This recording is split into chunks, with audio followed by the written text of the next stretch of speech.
You'll start by removing the existing door handle and lock assembly. If your door has a deadbolt assembly like this one, make sure the fingerprint keypad lock will fit. If it does not fit, you'll need to move the deadbolt assembly to the lower hole, then install the new handle on the top hole. Use the provided installation template to mark and drill any holes necessary. Install the new lock using the provided self-tapping screws. Next, you'll screw the 3 connector pieces to the front panel. Then, place the front panel on your door. Be sure the 2 arrows on the front panel are facing towards each other as shown here. The cord will pass through the hole and through the small rectangular hole in the back plate of the rear panel.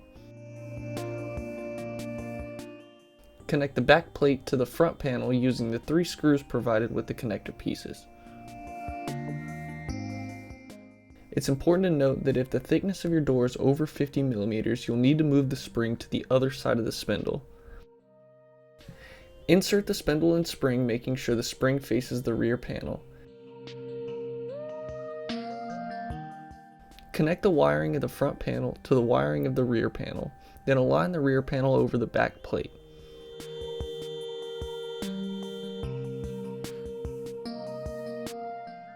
To finish installing the back panel, attach the 2 screws at the bottom and the 2 screws underneath the battery cover.